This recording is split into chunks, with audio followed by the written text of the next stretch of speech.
Hello and thank you and welcome to this episode of A Sip of Chemistry. Would you introduce yourself and tell us more about your educational and research background? Maybe at the beginning, let's start with the educational background. Where and when did you go to school?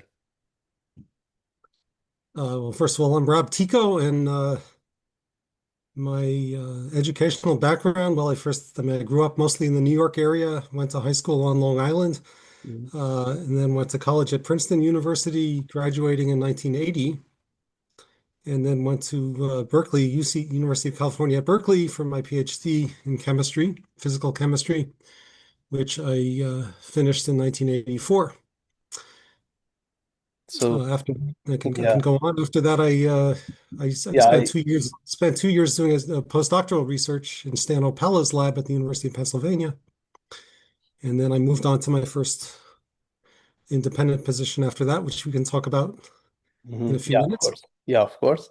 But I want to slow it down a little bit and know Sure. more about what you did during your so yeah, during your bachelor and your master.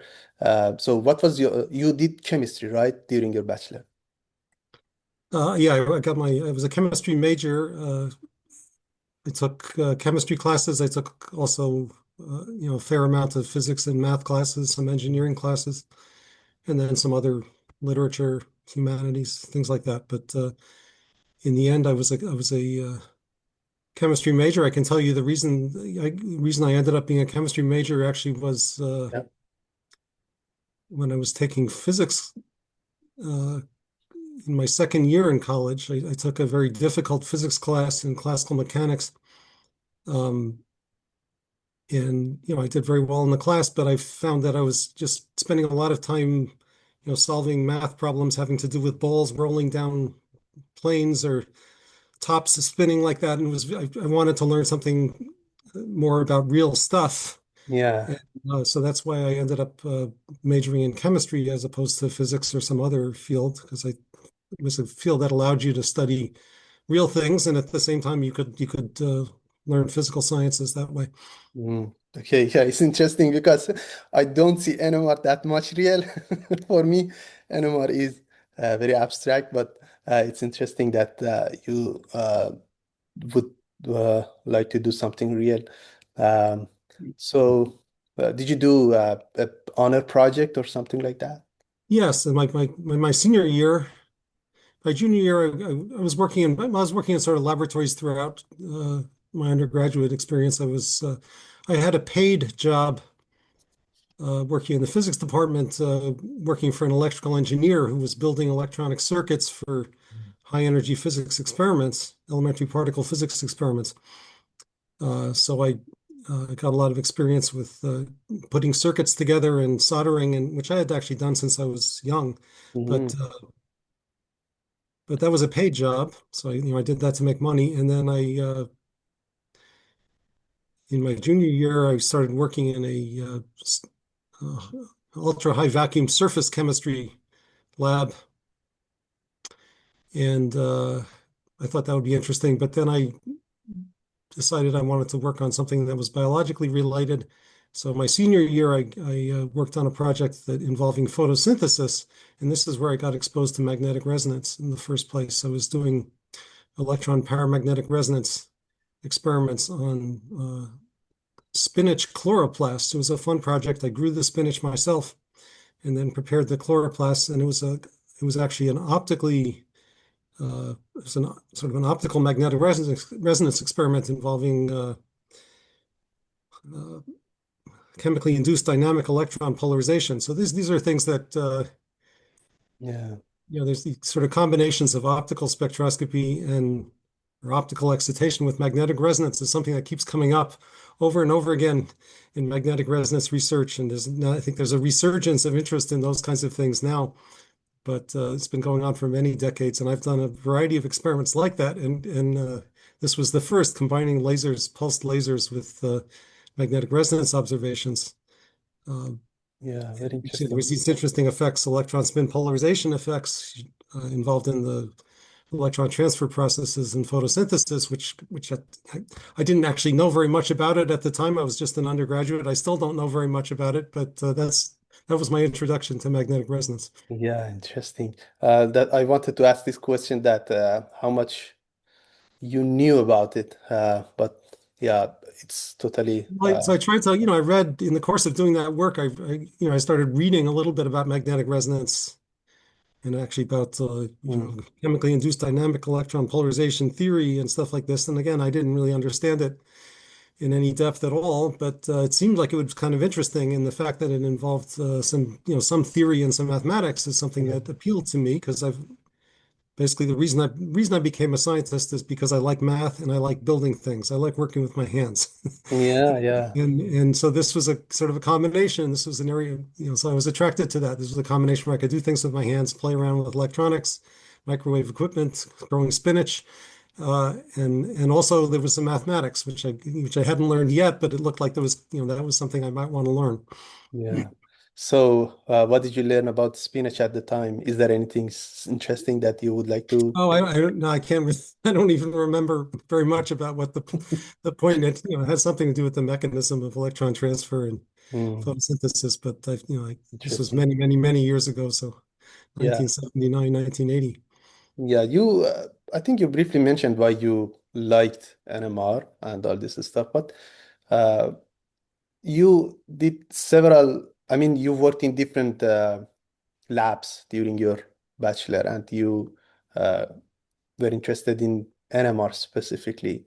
What was specifically different from working in this lab, NMR, which was different from the rest of the things you did? You know what I mean? I mean, what exactly was interesting for you? Is there anything specifically you say I was think, but actually, challenging? the mathematical aspect of NMR was what probably attracted me because it's unusual to have a field where an experimentalist, someone who's doing experiments, also can contribute to the theory, Hmm. and where there is a theory that's fairly sophisticated and quantum mechanical and all this kind of stuff, but it's also something that you can learn and you can contribute to without being a professional theorist. Yeah, So that's unusual, and that's one of the things that's been attractive about magnetic resonance throughout its history. Going back to the very first people who did magnetic resonance. Robbie, Pound, Purcell, Slichter, all these people. They Redfield. These are people who were experimentalists, but but they but they were also did important yeah, theory and had new ideas and actually worked out the mathematics for it and the quantum mechanics for it. yeah, Felix Bloch, I guess I didn't mention, but he's an important example who is actually a very distinguished theorist in physics, yeah, as well as being one of the inventors of magnetic resonance. yeah. Interesting. So then you entered the grad school. So what were the options for you? Did you know what you are going to do exactly for your grad school? You had options. I mean, uh, what happened at the time for what was Well, in those days, in those days, of course, there was no internet. This was I'm talking yeah, I was 1979. about to ask It that. was What very was the different. decision What's the way making? you would apply the way you would apply to graduate school is you would get see what was it called? It was called the American Chemical Society published this list of all the faculty members of all chemistry departments. Hmm. I don't even remember what it's called, like the graduate directory or graduate school directory or something like that. Hmm. Maybe I'll remember later. But so you would go and look at that in those days, and you would look at the different departments that had and you would talk to people, ask what's a good department. So certain different departments had reputations for being particularly strong and particularly strong in physical chemistry. And then you would look at those descriptions of the uh, of the individual faculty members and try to identify people who looked like they might be interesting to you. This is what people would do, and then you would send a letter to the department, and then they would send you a brochure, and they would send you the application form, and you would type it up and send it back to them. And then then they would decide whether to admit you or not based on your grades and your experience and letters of recommendation. And and then they might invite you out to visit. And then so I went through that process, and I I noticed Alex Pines's write up at Berkeley, and it looked like exactly the kind of thing I liked. It was involved in his description of the research in his lab at that time. Mm-hmm. He was still a young faculty member. He had recently gotten tenure, uh, and his description involved electronics. Talking about we build circuits, we study things. He was studying liquid crystals, he said at that time. So liquid crystals were kind of interesting at that time. And then I looked at his papers, and there was a lot of interesting quantum mechanics and mathematics. And I thought this is something I might want to learn. Mm-hmm. So it looked like the kind of thing that involved the sort of activities that I enjoyed. Yeah, interesting. So then So, I went out to visit. He wasn't there, but I visited his lab and I spoke to the people in his lab, and then you didn't have to commit yourself to a particular faculty member, but there were other people at Berkeley also who were doing interesting work. It was one of the stronger departments in chemistry in general, but especially in physical chemistry. A lot of laser spectroscopists, molecular beam experiments, a lot of fancy stuff happening. There was also biophysics. It was a strong place for biophysics research. Uh, so I went out there, and then, but in the time between uh, deciding where to go and actually going there, I'd been thinking about it more, and I decided maybe I do want to work for this guy Pines.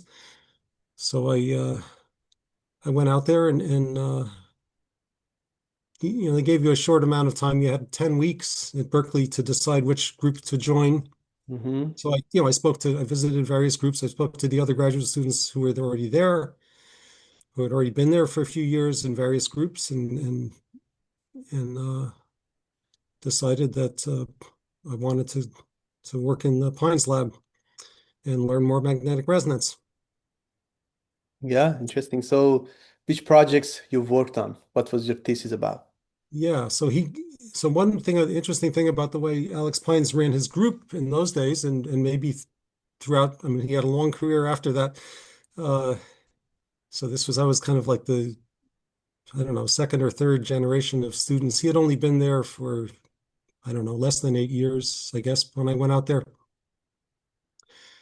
Um, and he never gave me a project, and he really never gave people projects. He would just sort of, at least at that time, maybe he did at the very beginning when he was an assistant professor. I think he probably gave people specific projects. But then by the time I got out there, he was he ran his group in a very loose way, and he would just say, "Well, just go into the lab and talk to people there and find something to do." Interesting. And he gave us a lot of independence, and he frankly was not there a lot. He was doing other things, and he was traveling a lot, and but there were some very smart people in the lab, and but it was also could also be a frustrating experience because I wanted to actually do things, and I wasn't really sure what to do, and it Yeah. took a while, and got started on various things. I did another project which was just one paper, again involving lasers and NMR, giving laser pulses and polarizing nuclear spins in molecular crystals. This was a project I did with a visiting scientist from Germany, Dietmar Stehlich, who's an expert in that area. So I guess Pines had told me, why don't you work with this guy's visitor, Dietmar Stehlich? But then when Stehlich left after being there for a year or so, then that project ended, and uh, and then I was looking for other things, and I don't know, somehow. So at that time there was a lot of what I did, throughout my career it's always involves things that are happening uh, in other labs as well, Yeah. things that are happening in various fields, and you hear about things, and then maybe hopefully you get some idea by finding out what other people are doing. And so Malcolm Levitt in Ray Freeman's lab and other people in Ray Freeman's lab had had started to develop composite pulses, which were,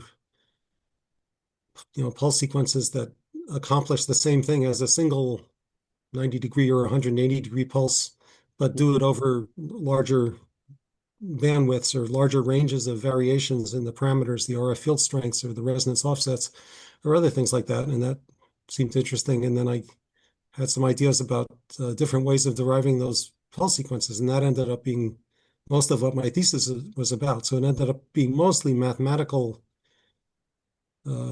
approaches, different mathematical approaches for developing pulse sequences, specifically composite pulse sequences. Mhm. So there was some interesting math. This involved a collaboration with a mathematician from the University of California at Santa Cruz at that time. He later moved to Cornell University. John Guckenheimer was his name.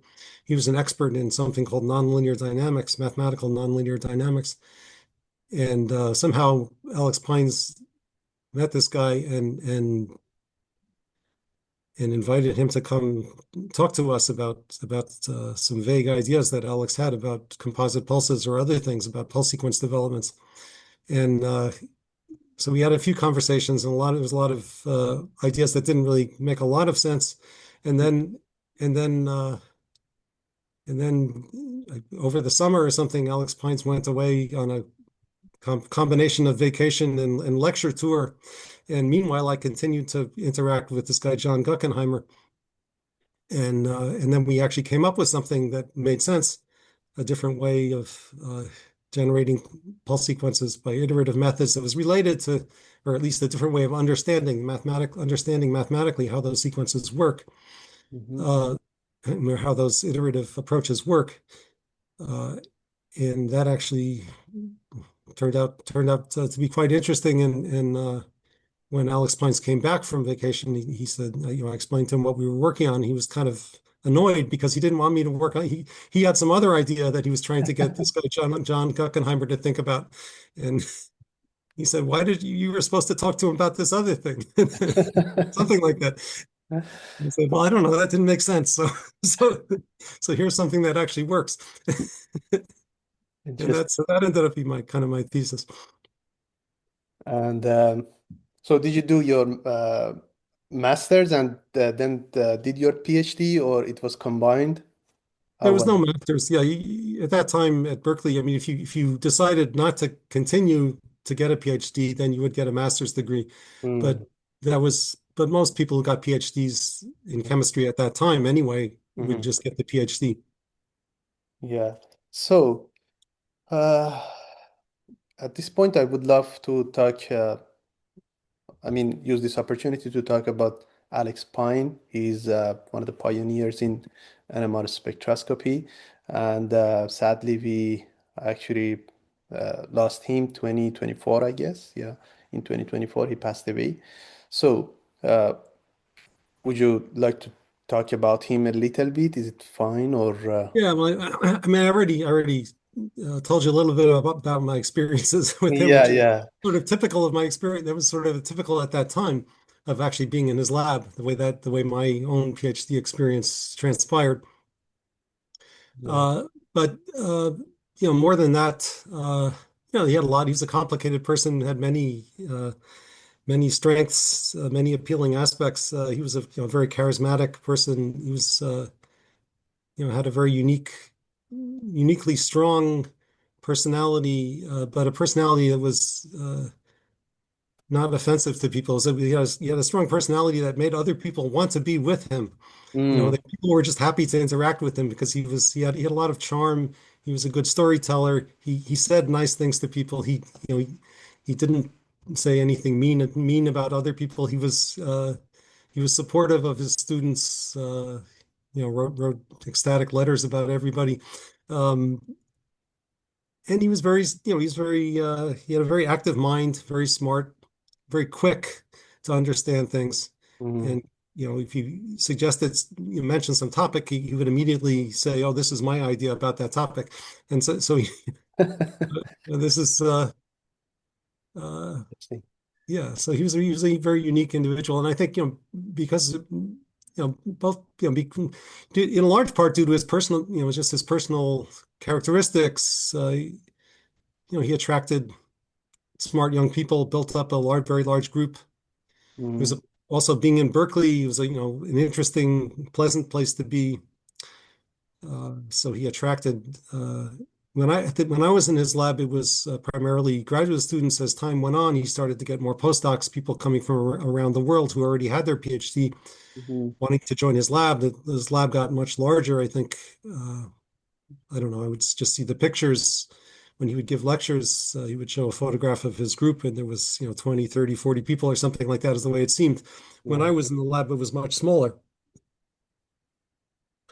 And he was mostly interested in the kind of thing that I just described for my own PhD thesis. He was mostly interested in sort of mathematical concepts or concepts from physics that and using NMR as kind of or magnetic resonance as a way of demonstrating those ideas or demonstrating those concepts. He was less interested in applying magnetic resonance to solve specific chemistry or biology or physics problems, although he did that a little bit.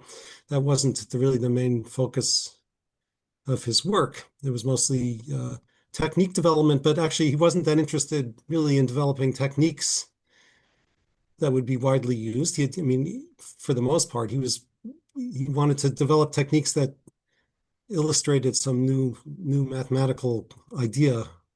Mhm. And besides all the uh, scientific stuff that you learned from him during your PhD program, is there anything specific that you learned from him then and then during your career you found it useful and you applied it throughout your career? Well, the things I learned, I mean, specifically, I still use the specific, concepts and techniques that I learned. Yeah. Beyond And that, I mean, is there? yeah, but I mean, in terms of my, my approach to science or my approach to life, actually, well, my own approach to science largely diverged from Alex's later, although there was a period where there was overlap. Mhm. Uh, And so then I should probably go on. I mean, what happened in my own career was, so after getting my PhD, I did postdoctoral research at the University of Pennsylvania with Stan Opella, who at that time had one of the leading biomolecular or biological solid state NMR groups.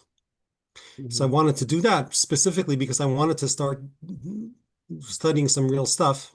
mhm, Turned out during those 2 years as a postdoc, I mean, I had a nice time and I met some nice people and I did some interesting work. I learned something about biological NMR, but didn't actually do very much of it. And my postdoctoral work was mostly spectroscopy. Nitrogen 14 overtone spectroscopy was mostly what I worked on there. It was a relatively short postdoc period, which in those days was typical. mhm. Typically, now postdocs will go on for many years. But at that time, the standard idea was you get your PhD and then you'd maybe be a postdoc for 2 years, probably not more than 2 years, and then you would get a job after that. So it was a relatively short period. So then, after your postdoc, what did you do? Would you tell us about your career? Um, Yeah, yeah. So so the first job I had was at Bell Laboratories in Murray Hill, New Jersey, which was a famous research place, primarily in solid state physics, but also in other areas, in chemistry and physical chemistry and polymer chemistry and all kinds of things, glasses. mhm, There are people studying glasses there, people making optical fibers. Uh, so there, it was a different group of people. That it was not an academic research environment. It was a industrial research environment, but it was an industrial research environment where at least the part of it that I was in was the basic research branch of Bell Laboratories, and it was so we had a lot of freedom to really work on whatever we wanted to work on. But whatever we thought was scientifically interesting or potentially technologically interesting, it was not a lab where it was not being directed by the higher up administration. We weren't being told work on X or work on Y. You could work on whatever you want. Uh, but still, people there, they kind of wanted to work on something. They really were much more focused on working on something that was going to turn into something useful, I think, ultimately. So it was in a way they were the Bell Lab scientists were kind of more serious about what they were doing than the academic scientists that I had interacted with up to that point, who were, I had some of my professors telling me things like, "Oh, science is it's really just a game." And as a young person, you don't want to hear that really. You want to, if you're going to go into a career, you want it to be something serious. So it was the different kind of messages I got from my faculty at that time. I'm talking about, 1970s, 1980s. Maybe it's changed since then. Mm-hmm. Uh, were that, scientific research, at least in physical chemistry, wasn't like they were really trying to do something that would have an impact. They were just trying to do something that would help their career or impress their colleagues. At Bell Laboratories, it was just a different overall outlook kind of on research. And I like that. And So initially, why did you decide to go to this lab instead of starting a faculty position? Was there any specific reason choosing Bell because Lab? I wasn't, I also interviewed for faculty positions, and eventually I was offered a couple of faculty positions, not at places that I particularly wanted to go to.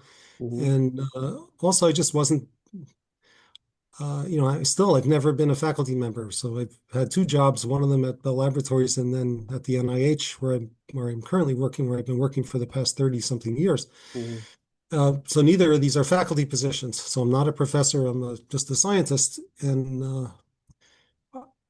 it's because I like actually doing the work myself is a big part of it, or I like to be very closely involved in it. And I, I mean, most academic professor, faculty members spend a lot of their time to do the kind of work I'm doing. They spend a lot of their time just raising money, trying to convince somebody else to do the experiments and raise the money to do the experiments, to buy the equipment and to pay the students. And it wasn't, that's not what appealed to me. So yeah, I fortunately, but I've just been lucky. I've had these opportunities to work in a different way where I can actually get support without putting a lot of effort into raising the money and and then do a lot of the work myself or when I'm working with postdocs, work very closely with them. Mm-hmm. And I like that style of work. It's unfortunate that there are not more opportunities like that because I think a lot of people would, many scientists would like to have that kind of a position. And I've just been lucky enough to find those positions. Yeah. And it is a little bit element, luck is a big element always. But so so at Bell Labs, I continue to work on some magnetic resonance phenomena and techniques and things like that. And I've always been interested in that. I still do that. But then actually one of the things that happened there was buckyballs were discovered. So these are these carbon-60 molecules shaped like soccer balls. Yeah. Were So this would have been around, when was this? Around 1990 or so. Uh, and I had this idea, well, okay, if they're at that time, it wasn't really, when they were first kind of announced, there was some uncertainty about are they really what people say they are? So I figured, if these are molecules shaped like soccer balls, then in a solid, they probably rotate, they probably spin around. Mm-hmm. There are other examples of like that. Adamantane is a famous example of so-called plastic crystals, which are molecular crystals where the individual molecules are rapidly rotating inside the crystal. So I thought maybe this is true, but then okay, so it's carbon. Carbon is good for NMR, carbon-60. So we just do carbon-13 NMR. That should be easy. And then we just have to make some of this stuff. And it turned out the way you make C60 was just by kind of burning uh, graphite in kind of an arc system. And so I built a little device to make this stuff, to make this soot, to burn, hook up some graphite rods to a power supply and send a current through them and generate a soot this way. And then one of the people at Bell Labs, one of my colleagues there, who was a physical organic chemist, he figured out how to purify the C60 out of this soot. So we started making this stuff. And then the way Bell Labs worked, the groups, so I'll tell you a little bit about Bell Labs. It was a unique place. The groups were very small. Mm-hmm. There were some very famous people, very excellent scientists. Something like 5 of them have gotten Nobel Prizes since I left there, not because of me, but because they've done great work. It's a lot of really high level people there, but the groups are very small. So, or they were. I mean, it doesn't really exist anymore, unfortunately. But the groups were basically, one principal investigator, Mm-hmm. and then you could have one assistant or technician, and then you could have one postdoc, and that was just, nobody had more than that. A group of 3 people was no matter who you were, you could have a group of 3 people. So it's very small. So that really encouraged people to interact with one another. So because that would be a good way to get a lot done, to be productive, and so there were a lot of really collaborations and interactions among the scientists there, because nobody could sort of retreat into their own laboratory in their own kingdom of 10 or 15 or 20 people. Nobody had more than 2 people working with them. So when we made the C60 stuff, then people around got interested in having some of it, and then they started making it, and it kind of turned into a, a major project there. And so then some of my colleagues there discovered that you could make superconductors out of C60 by doping them with alkali metal atoms, potassium or rubidium especially. You could also dope them with cesium and sodium. And then I started doing NMR measurements on these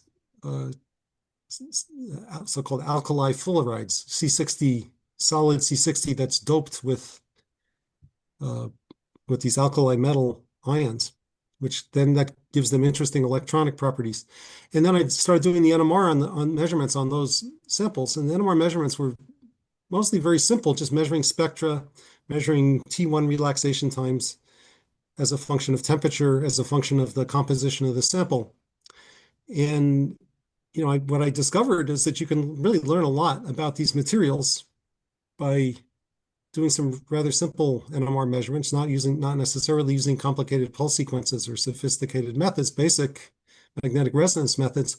If you have interesting samples, you really learn a tremendous amount just by doing some T1 versus temperature measurement. And that was fun. I enjoyed that. That's an experience that I hadn't, it sounds trivial, but that was an experience I hadn't had up to that point. So that was a lot of fun. And then on top of that, at that time, there was a period of 2 years or so where people were intensely interested in these materials. Not just people at Bell Labs, but people in the physics and physical chemistry and material science communities were intensely interested in these properties of these carbon-based materials. It was something new, and trying to understand why they had interesting electronic properties like superconductivity, and why does that depend on the identity of the alkali metal atom and the stoichiometry and things like this. And so I was getting data and we'd give talks about this, mostly to physics or material science communities. And there were a lot of people really interested in it. And so I realized this is really fun, actually doing some NMR measurements that actually are of interest to a large community of scientists who really don't necessarily know anything about NMR, but they're interested in what you're learning, in what the NMR tells you about it. So that was a new experience to me, and that really so that's what I've tried to continue to do as much as possible through the remainder of my career. So that I said, my training, we were talking about my education was more just in the techniques and the mathematics of the magnetic resonance spectroscopy. But since then, for the most of my career, I've continued to be interested in the techniques and the mathematics, and we still do that in my lab. But actually, what's more important to me is to actually use it for something that's to solve some problem that's of interest to a larger community of scientists. Yeah, very interesting. A combination of the background, the mathematics, and then later on the application, how it's applied in real life, something like that. Yeah, very interesting. Mhm. So, did I get it right? It was what you explained, but was what you did in Bell Lab, right? One of the projects I did there, yeah. Yeah. Yeah. And then you joined NIH. Is that true? Right. Yeah. So then in 1994, I left Bell Labs and moved to the NIH for several reasons. One is that support for basic research at Bell Labs was declining. Mm-hmm. It was starting to be more of a emphasis on working on a specific technological problem that the management, Bell Labs management, had decided was important. So there was less, Freedom. starting to be a little bit less freedom. Mhm. It was still, good up to the point I left, and continued to be good for a few years after that. But then eventually, the place stopped being a basic research institution, and uh, it's kind of again unfortunate because that opportunity was for me, as I've tried to say, this was a very important learning experience for me. It really kind of shaped my approach to science, and it was just being around those other people. I learned a lot from my colleagues there. And it's really unfortunate that people don't have that opportunity anymore, because that without that opportunity, I wouldn't, my career would not have turned out the way it did. Um, but so it was things were declining there. But then also in my personal life, I got married. My wife was a professor in Connecticut. Bell Labs was in New Jersey. Our daughter was born. We had to move someplace to be together, and then I had also was interested in, at Bell Labs, I was ended up mostly working on these physics and material science kinds of systems, but I also felt like I wanted to work on biological systems. And the techniques, especially the pulse sequence techniques I was working on at the same time, the applications would be more on biological structural problems. So I wanted to do that. So there's a few things happened. And so ended up moving to NIH, and it's Okay. in a way a similar environment. I can tell you, go ahead and ask me a question if you'd like. So, yeah, why not? So, please tell us more about the NIH, National Institute of Health. So, the institute, how does it look like? I mean, the research activity over there. And also, would you tell us what you started to do and what you are doing in the lab now? Mhm, mhm. Uh, so the NIH, the National Institutes of Health in the U.S., is the biggest funding agency for basic research in biological sciences and probably also in chemical sciences. Uh, about 90% of the NIH budget is given out to researchers at universities or hospitals or other research institutions for, as grants. So it's mostly 90% a funding agency, but roughly 8 or 10% of the NIH budget supports what's called the intramural research program, which is what I'm part of, which are the NIH laboratories on the NIH campus. Most of that is located in Bethesda, Maryland, which is where I live. It's where I am right now. Hmm. It's a very large campus, many thousands of PhD scientists working there. Uh, and it's divided, and the NIH is divided into roughly 25 different institutes that are supposed to focus on specific diseases or specific anatomical systems. So I'm in the National Institute of Diabetes and Digestive and Kidney Diseases, Hmm. but that doesn't really have a big impact on what I do myself, that being in that specific institute, because the basic research in many of the institutes at the NIH is largely interchangeable, and we work on whatever we want to work on, really. Hmm. Um, there's also clinical research. There's a hospital on the NIH campus, and there's MDs, medically trained scientists who are doing clinical trials, testing treatments for specific diseases. And of course, what they do is more closely tied to the institute that they're in. There's the National Cancer Institute, the Heart, Lung, and Blood Institute, Mm-hmm. the Allergy and Infectious Disease Institute, et cetera, et cetera. In my case, diabetes, the clinicians work on things like diabetes and obesity and liver diseases and specific things. But in the basic research side, we work on whatever we think is interesting. It should be somehow biologically related or disease related, but so it's not a good place to do materials, to work on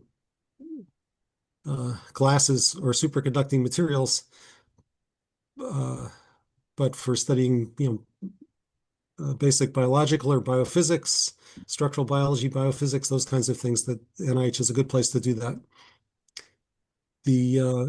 In some ways, it's similar to Bell Laboratories in that we don't spend a lot of time raising money. We get a certain budget from our institute. Now and then we can request additional support for equipment or supplies. The postdocs, and there are also some graduate students and postbacks working in NIH labs. They're supported by the NIH largely.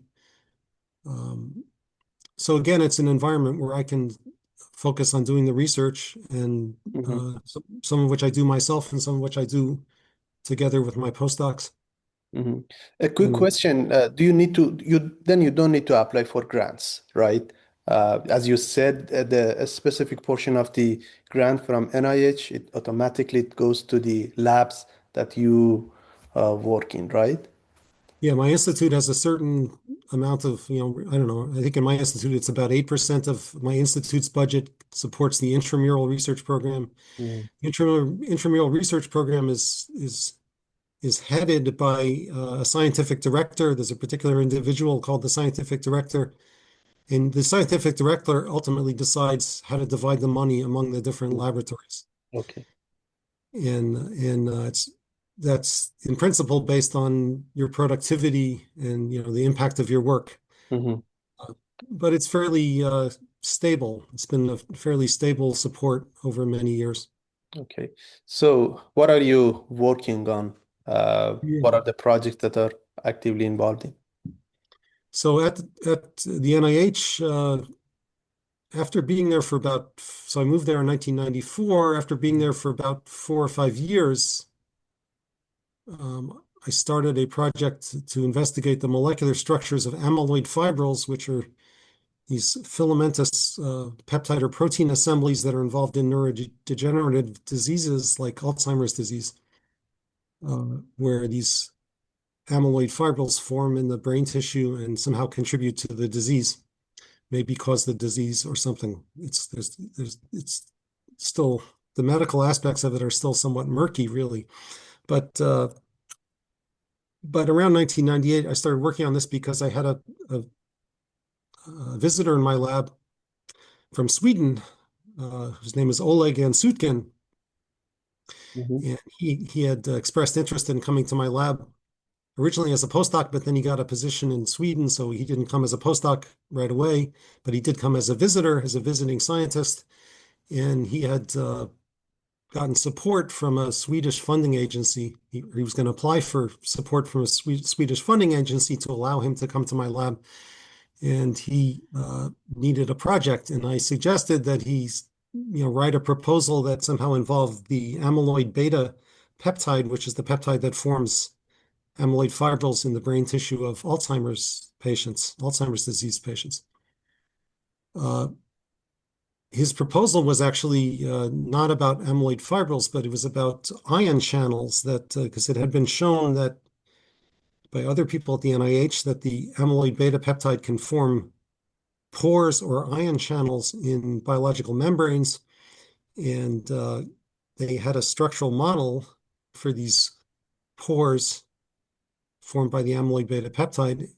And so I suggested to Oleg Ansutkin, why don't you write a proposal to use NMR to test this structural model? And that's what he did. But then when he arrived in my lab, other people, and again, I said earlier that the research projects that I work on, it's usually somehow related or to work that's going on elsewhere in other labs. So a group at the University of Chicago and at Argonne National Labs in Illinois had published a paper suggesting that the amyloid fibrils formed by the amyloid beta peptide uh, contain what's called parallel beta sheets. And this was at a time when the accepted wisdom was that amyloid fibrils are formed by anti-parallel beta sheets. And the difference between an anti-parallel beta sheet and a parallel beta sheet is whether the different peptide molecules kind of form a ribbon-like structure by aligning in alternating directions. They're joined together by hydrogen bonds, and they can alternate the directions. That's an anti-parallel beta sheet, or they can all go in the same direction, pointing in the same direction. That would be a parallel beta sheet.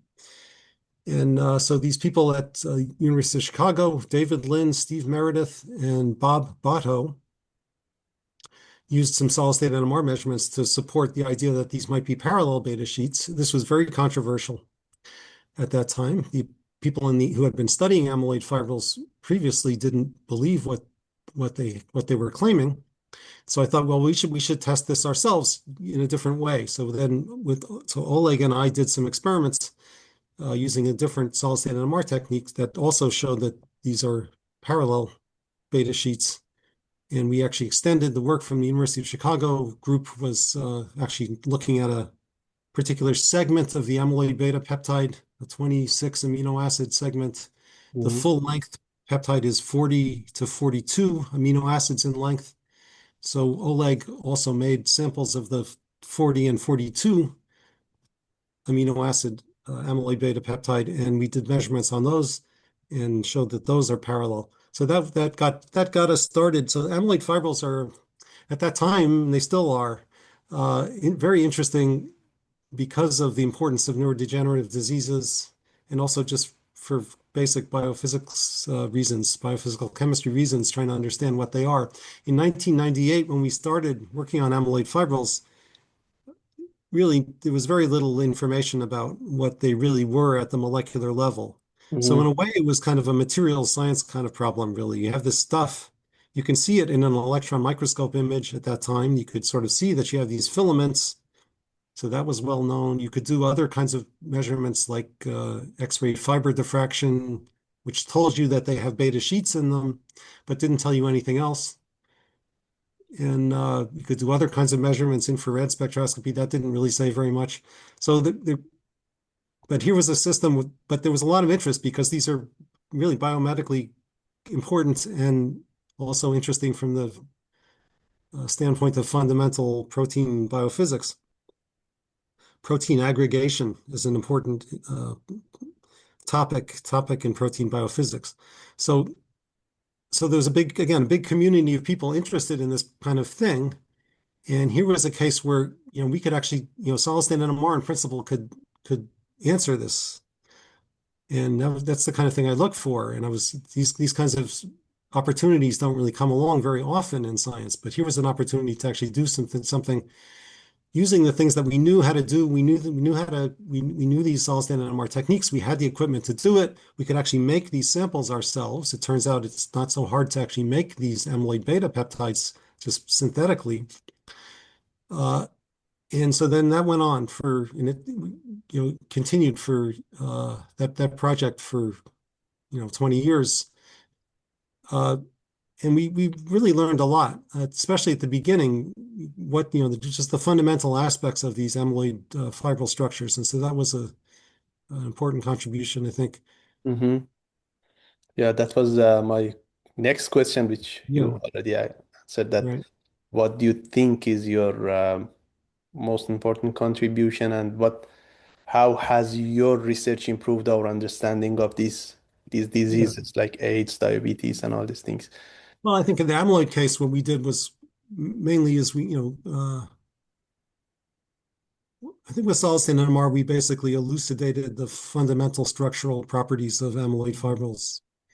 And we, showed what we looked. We developed some early structural models that are kind of low resolution models now there are much better, I'll explain in a second. Now we have a much clearer understanding of the Mhm. specific structures, but basically we got most of it right, I think, Mhm. for just the sort of the generic aspects of amyloid fibril formation and the fact that there's amyloid fibrils are polymorphic. So another issue was that if you look at amyloid fibrils, you grow a sample in the test tube in a beaker or in a whatever in the lab, synthetic sample, and you do electron microscopy, you see lots of different filaments in an electron microscope image, but they don't all look the same. Some of them twist very rapidly, some of them twist more slowly, some of them are a little bit thicker than others. They vary they have different appearances. Mhm. And back in when we started on this, back around 2000, it was unclear whether these different fibrils that have different appearances in an electron microscope image were actually fundamentally different, or are they just different ways of bundling together the same basic structural unit?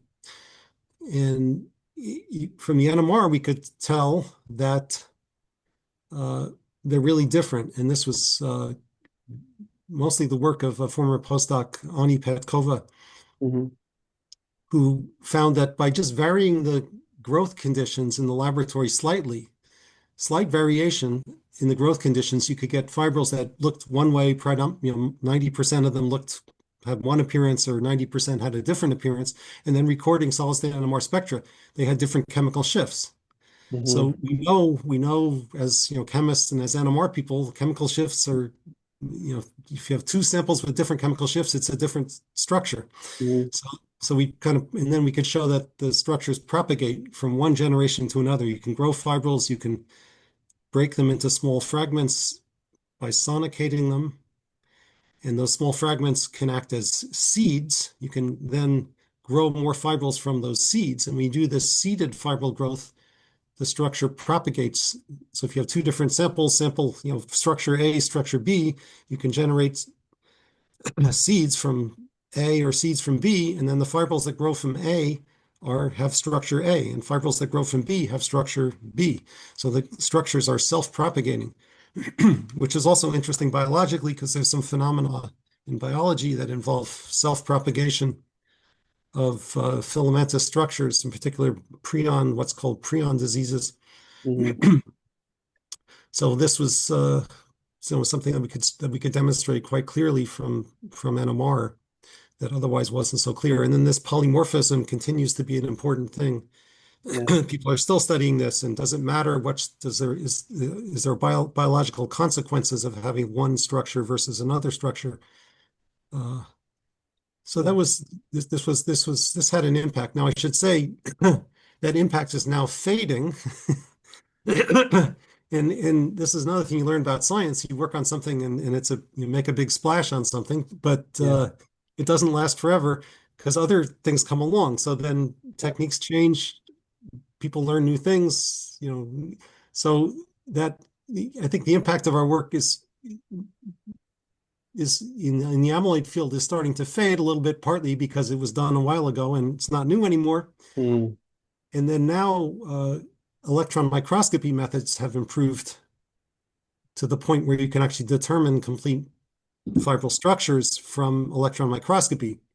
So when we started in 1998 on the amyloid project, solid state NMR was the only way to determine these structures. And then I should mention also, other solid state NMR groups got involved in this and also contributed a lot. So it was a very active area in biological solid state NMR because the the only way to determine amyloid fibril structures was through solid state NMR.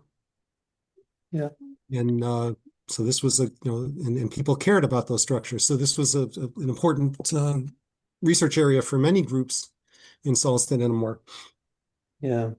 And now the electron microscopy methods have improved to the point where you can actually determine more easily, more quickly, the full molecular structures from electron microscopy. You don't need to do the solid state NMR. Now, the solid state NMR can still contribute in various ways, and the electron microscopy doesn't always work, so it's not 100%.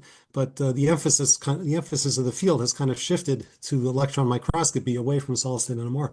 Mhm. But having said that, still, what we learned, my lab and other labs learned from solid state NMR is correct. really, Okay. I think. So, but this is the thing in science, it's always an issue. Like, you can work on something now, or you can just wait 10 years and then hope that someone else solves the problem 10 years later. Yeah. And then you have to decide, well, for me, if it's in different people approach that in different ways. So I don't, in my own lab, I don't want to work on a problem where I think, if I don't work on it now, someone else is going to solve the problem next month. If someone else is going to do it a month from now or 2 months from now, I figured let them do it. I don't need to work on that. Let them work on it. Yeah. So I don't like working on project problems where you're kind of where Yeah. it's a race, where you're in direct competition with somebody else and you're just trying to get there first. That, but if it's 10 years, that's different. So if I think, okay, if we don't do it now, it's going to be at least 10 years before someone else does it, then we should do it. You know. Yeah. Very interesting. So Maybe I should just say, that we've been talking about the amyloid fibrils, if you don't mind. yeah, I please. mean, we're working this, so we work on other things. So let me just quickly, I mean, some of the ongoing projects in my lab Yeah. are something we've worked on for the past 5 or 6 years mostly is Mhm. time resolved solid state NMR experiments. So we're looking, so the NMR, I think magnetic resonance NMR in particular in biology, uh, it's at a point right now we're in a time period where we're looking for new things that we can do, not just my lab, but I think in the NMR community in general is looking for new things that we can do with NMR where we're not directly competing with things like electron microscopy. Also, there have been, you know, artificial intelligence related developments, the AlphaFold protein structure prediction approach. So, things that where in the past, you needed to do NMR to solve the problem. Now you don't need to do NMR anymore. So what is NMR? What can you do with NMR that's still going to be interesting? So we're all kind of looking for that, looking for those kinds of things right now. And so one thing that in my lab we've tried to do is develop time resolve techniques where we can uh, initiate a biological or biochemical process by either mixing two things together, two interacting components, or Mhm.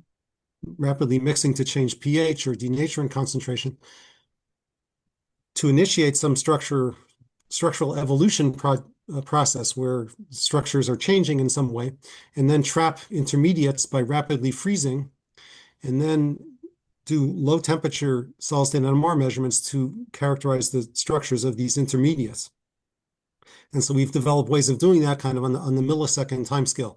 And that's something that you can do with NMR that you really can't do in other ways right now. So at least for the particular kinds of problems that we've looked at. So that's something that's been going on in the lab for the past 5 or 6 years, and we've published some papers about that and made some progress. I hope other labs will start doing things like that as well. Mhm. It involves right now involves home built equipment. So you need to have people in your lab who enjoy building something new rather than just buying commercially available equipment and using it. In the magnetic resonance community, NMR in particular, most labs are happy just buying the equipment and then using it. There aren't very many labs that are building their own equipment anymore. When I started in NMR, of course, there was a lot more of commercial equipment wasn't as good as it is now, and then we largely worked with home built equipment. So in my lab, we still build things, and that allows us to do some experiments that otherwise we couldn't do. Mhm. So that's one project that I wanted to mention. Uh, and then we're looking, there's a variety of other new things. We had a project doing magnetic resonance imaging, trying to push the resolution of magnetic resonance imaging to the single micron or submicron level, which I think is possible, to see if we could actually get magnetic resonance images of individual cells where you can see the structures inside of cells, the organelles within biological cells. Uh, we haven't quite got to that point yet, but we were able to. My former postdoc Suing Chen and the postdoc before him, Eric Moore, kind of developed methods for getting very high resolution magnetic resonance imaging that again depends on home built equipment also doing the measurements at very low temperatures and using dynamic nuclear polarization to enhance the NMR signals, which allows you to get high resolution. So we can get below 2 microns, which is a world's record actually for this kind of magnetic resonance imaging, but hopefully we'll be able to push that to the submicron level at some point, and then you can actually see something interesting inside of individual cells. So Yeah. those are just two examples of things that are going on now. Yeah, very interesting. Very interesting. Thanks for sharing it. And just a little note about you mentioned that the home built equipments are important in NMR. And I think in your case, your experience in the experience that you gained during working in the lab, the paid work in during your bachelor, I think it helped a little bit to understand the the electronics of and the engineering and the electronics Right. of the That's true. That's true. yeah, which I And think is something important.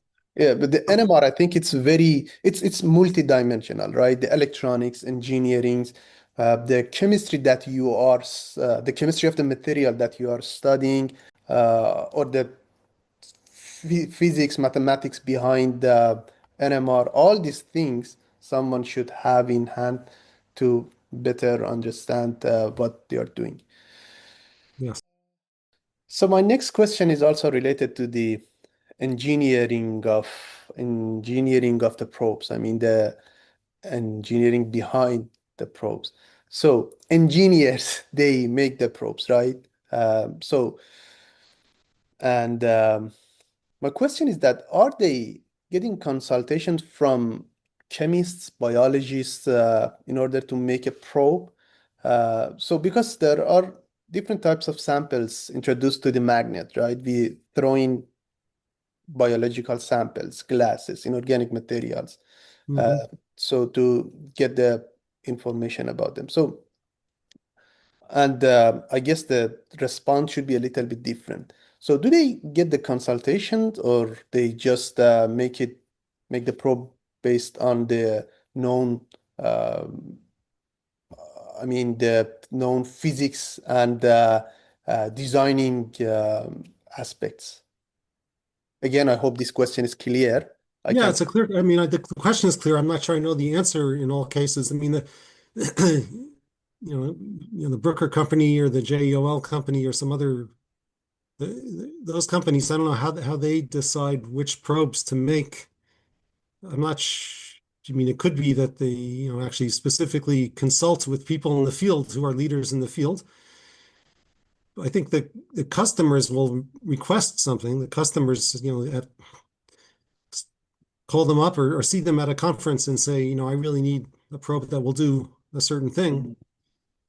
Mhm. And if they hear that from enough people, then maybe they'll start building it. Then there are other companies that will build something specifically to meet, the Doty Scientific Company or something in solid state NMR. If you can tell them I need a probe that has certain characteristics, and they'll try to design the probe for you. Or uh, there's other people who do. Peter Gorkov, who works at the National High Magnetic Field Lab in Tallahassee, Florida, builds probes for that lab, and then also builds them for other people, sells them to other people. And in that case, I think he responds to specific requests from the users. So I think there's a range of ways that it happens, and I don't the way the large companies how they make their decisions, I don't really know. Yeah. But I think it's from talking to people, probably from lots of informal conversations. Yeah. So I have a few questions generally in science, and it's not specific related to NMR or research Mhm. background, but you as a scientist, I would love to hear your perspective. If you were starting your PhD today, which skills you would start to learn uh, with the knowledge that you have after all these years? What are the important skills? I mean, soft skills or skills that help a PhD student to be successful. I mean, it's so variable. There's so many different skills that you could have. It depends on if you're asking me personally, or if I were to give advice to, Yeah, so somebody comes to me for advice yeah, about what they should learn. I mean, and then it depends on what field you want to go into. But let's say if you want to go into a magnetic resonance related field or something, then yeah. Let's talk about the NMR. okay. Yeah. Uh, well, certainly you should work on your mathematics skills and uh, these days, sample preparation is very important. When I it's changed over the years. When I started out, we studied very simple samples. So that wasn't and maybe something you could just buy but knowing how to make samples yourself, I think, is very important. Otherwise, you're depending on collaborators, and collaborators collaborations don't always work out. In fact, usually they don't work out. Occasionally, a collaboration will be successful and productive, but more frequently it isn't. And so if you can actually make interesting samples yourself, that gives you a big advantage. Mhm. It's good to be able to control uh, the sample preparation. Um, and just, and NMR is so complicated that, just learn as much as you can about it. There's all these different aspects of it. And, it's uh, the pulse sequences, relaxation theory, there's certain things about magnetic resonance that really are very quantum mechanical. There's other aspects of it that are not really very quantum mechanical. So, that learning as much of that, reading, the classic textbooks about those things as much as possible, classic papers. Uh, and what else? Programming. I think, people who can program, that's such a, you know, I still, I confess I still write programs in Fortran because that's the language I learned a long time ago, but it still works for doing simulations. So that's the easiest thing for me to do. But being able to write your own programs is is very useful for lots of things, either for small tasks or for larger tasks. Mhm. So someone, you really should be able to program at some level, in some language, some Python or C++ or something. You should know how to write some kind of programs to do basic mathematical calculations Yeah, or even more sophisticated things. But programming, I think, is an important thing, probably in all areas of science these days. yeah, exactly. But I think, okay, then, but more generally, speaking more generally, it's always hard to know if you're a PhD student, what's going to be in terms of your career, you want to go into a career where there's going to be opportunities. It's kind of hard to do that because that changes over time. So, do your best. Be aware of what fields are expanding, what fields are contracting, and Hmm. for your own career, it's good to be in a field that's expanding if possible. But that's not something you can always predict. It changes. When I was a graduate student, nobody was interested in batteries. Electrochemistry was not a rapidly developing area, and now everybody's interested in batteries. So Hmm. that was impossible to predict. Uh, So, but I think the important thing is, also to know, identify your own strengths. I would say, your own strengths, your own weaknesses. What do you really enjoy yourself? And try to find a field where you can do that. That's what I did, I think, is I ended up not really deliberately, it's just kind of what happened. Uh, finding a field that really fits your own aptitudes, your own proclivities as well as possible, mhm, in a field that involves the day-to-day activities that you enjoy. yeah. That's important. That's an important key to success. Because if you don't really enjoy what you're doing on a day-to-day basis, Mm. it's never going to work, Yeah. right? Yeah. And for the last question in this part, I would like to know uh, what makes a researcher a good scientist, or what are the parameters, or what's the most Yeah. important parameter? That's a very good question. And earlier in the interview, you used the word multidimensional. Okay, Mm, so when I think about this issue, what makes someone a good scientist? Well, there's 100 different ways to be a good scientist, and everybody is different. And this is one of the nice things about science. In my own field or the fields that I've worked in, there's no two people who are the same. And in personality, they're all very different. In what they focus on, it is a very multidimensional space. We've talked about, for example, there's an axis that runs from, building everything yourself to just buying commercial equipment. And you could be somewhere in between on that, between being, interested in just the theory for its own sake versus applications.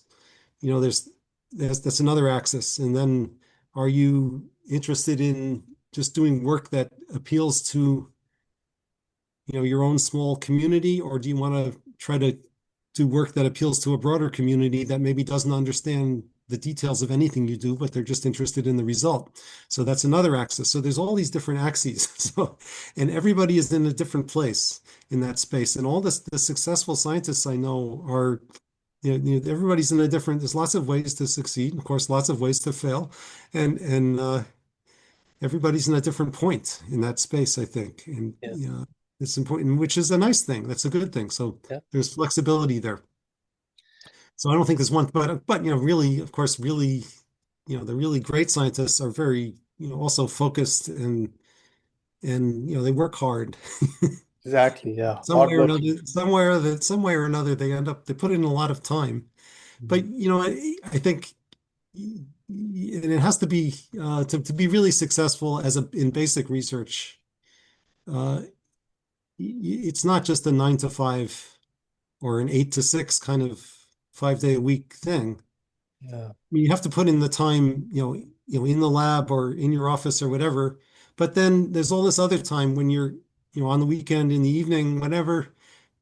If you're not thinking about it, if you just forget about it, when you're not actively working, if you just put it out of your minds completely, then you're not going to be very successful, hmm, honestly. So it's not even in my own group. Sometimes if someone's thinking of joining my group, they'll ask me, well, like, what kind of hours do you expect? When do you expect? When should I arrive? When should I leave?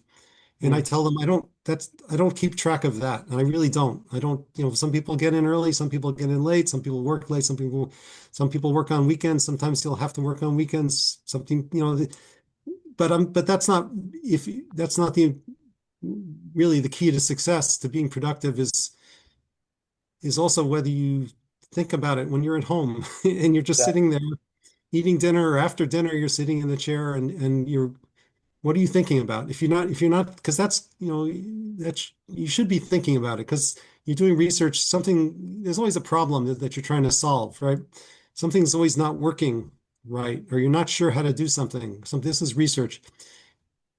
And to get over, so there's always these barriers you have to get over where you have to figure something out. And that just happens by thinking about it Exactly. away from the workplace, away from the laboratory, probably. Yeah, I think this is the nature of the research. It's Yeah, exactly, it's not 9 to 5, eight to yeah. four job. Yeah, Well, nobody's very successful just working 9 to 5 in yeah, science, exactly as that. doing basic research anyway. Yeah.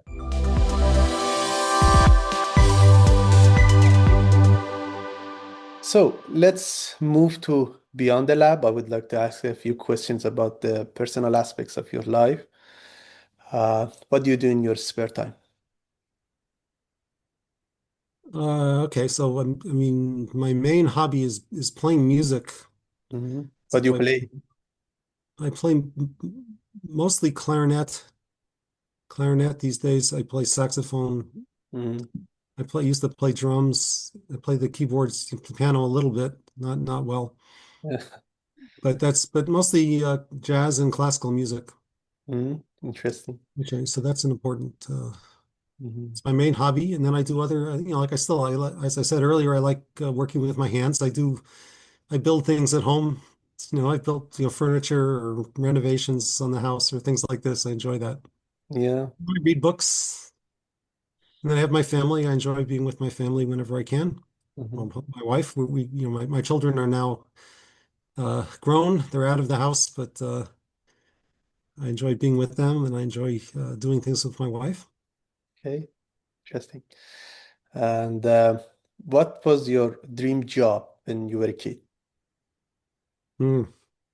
I don't think I really had one. There was a period where I wanted to be a racing car driver. Mhm. Racing car, so totally different. Totally different. This is when I was when I don't know, 10, 11, 12 years old or something like that. I was fascinated by racing cars. There was where I grew up on Long Island. There was a there was a racetrack there. It doesn't exist anymore, the Bridgehampton racetrack, but they used to have these very good races there, these really like international Mm, Trans Am and Can Am racers, really the best drivers, these amazing cars. I loved the way they sounded, very loud, and I would go with my father to watch these races. It was actually I mean, he liked it, but I was the one who wanted to go. mm. So there was a period where I wanted to be a racing car driver, but that was very stupid. And I lost interest after all my heroes, the people that I was following. I was reading these, and then one by one, they all died in car crashes. Yeah. So then I So, realized this is not a good career. yeah. So, in an imaginary world, let's say there is another parallel world, and now you can choose another job, what it would be. Uh, Not racing cars. no, not racing cars. I mean, a completely another job. I mean, I've thought about different things in my life, but I thought about being a musician. I thought about being Hmm. a lawyer or a judge or something like that. That would be Yeah. something I think thought there was a time when I was seriously considering doing that. Uh, but I don't really, I'm not sure I have a good answer. I think in the end, me, the person who I am, the way my mind works and the things that I'm good at, being a scientist was a good choice, Yeah, of course. turns out. And if I was, maybe if I was going to do it over again, maybe I would do a different type of science or something. I would learn something different, but that's mainly because I've already done what I've done. So, I wouldn't want to repeat something I've already done. So Hmm. if I could start over again, I would probably still do science, but maybe in a different area. So I would learn completely new things. I'm not sure what area that would be.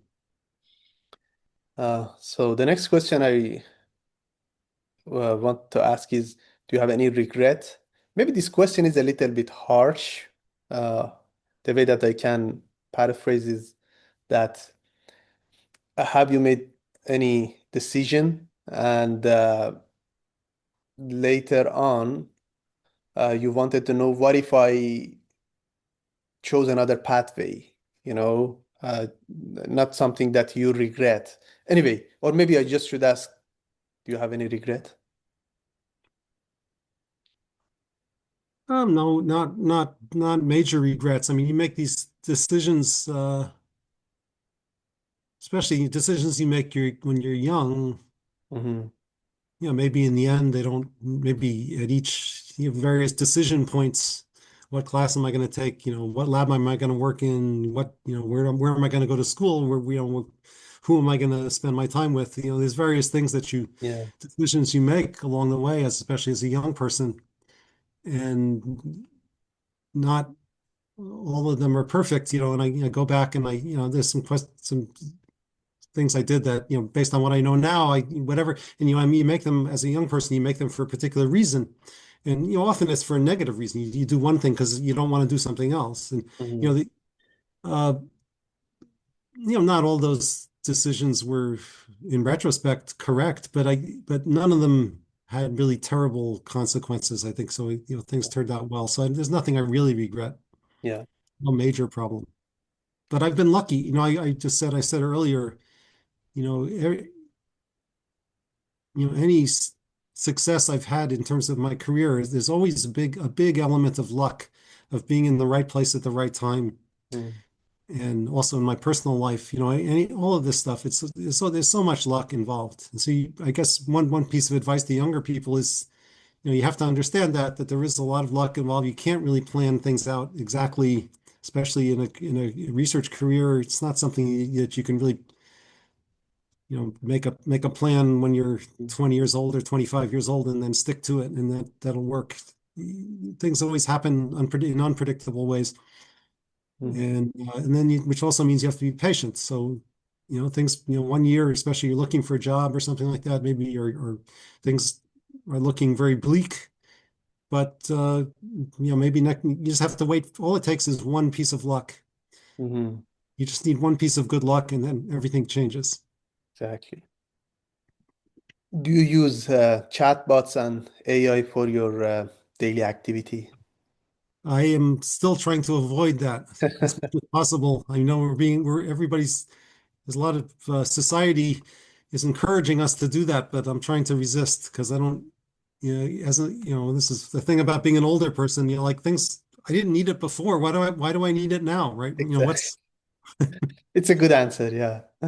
And if a time machine existed, would you rather travel 100 years back or forward? Just for a travel, for a trip. Oh, well, going 100 years forward is very scary. That would be, Yeah.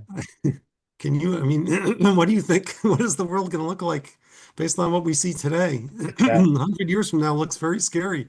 Yeah. If we go there and it may not even be there, we may open the door to the time machine and there's nothing there. Yeah, we have destroyed the planet, the Earth, Possible. So right? I'm not sure I want to take that risk. So given that question that you asked, 100 years ago was the 1920s. Well, the 1920s were, depending on who you were, for some people it was a good time. For other people, it was not a good time, but it was interesting. It would be interesting to see I mean, I would be interested actually to just even to go back to, I was born in 1959. I would like, just going back to, let's say 1970, when I was 11 years old or something like that, and just to see myself, what was I Yeah, like really, So I yeah, think I would be more in general, more interested in going back just to see what, is what I remember, is it really true? Or things that I've read about, what was it really like, yeah. Very interesting. Yeah, also I'm interested in history and I would like to go back. Yeah. And for the last question, who is your favorite scientist Uh, in the history? there's so many, great scientists. I don't, the favorites. I mean,